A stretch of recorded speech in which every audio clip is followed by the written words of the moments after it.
ვახსოვს გავრილოვის ღამე, შაბათის მარში დღეს 20 ივნისის მოვლენებს ეძღვნება. მოქალაქეების სოლიდარობას უცხადებენ იმ დღის ერთ-ერთ ყველაზე აქტიურ მონაწილეს პატიმრობაში მყოფ ელენე ხოშტარიას.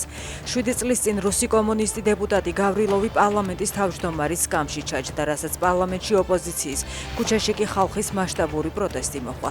ხელისუფლებამ ანტისაოკუპაციო აქციას ხელმსადენი გაზის, წყლის ჭავლისა და რეზინის ტყვიების გამოყენებით დაარბია.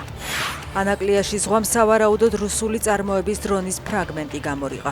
გავრცელებული ინფორმაციით საუბარია გერბერას ტიპის უპილოტო საფრენ აპარატზე. მას რუსეთი უკრაინის საჰაერო თავდაცვის სისტემების გადასატვირთად, დასაზვერად და სადყუარად იყენებს. ზელენსკი პოლონეთის პრეზიდენტს თეთრი არწივის ორდენი ფოსტით გაუგზავნა. თუ ეს ორდენი შეიძლება დაუტოვონ ეკატერინე მეორეს, მუსოლინისა და შრედერს, უკრაინაში ამაზე არ ვიდავებთ, აცხადებს ის. ნავროზკიმ ზელენსკის 2023 წელს ანჟეი დუდას მიერ გადაცემული ჯილდო ისტორიული მოტივით უკან ჩამოართვა.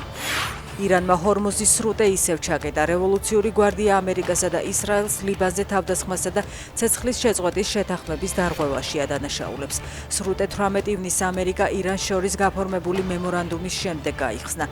თავად ისრაელს მაშინ არ განუცხადებია, რომ შეთანხმების პირობებს შეუერთდებოდა.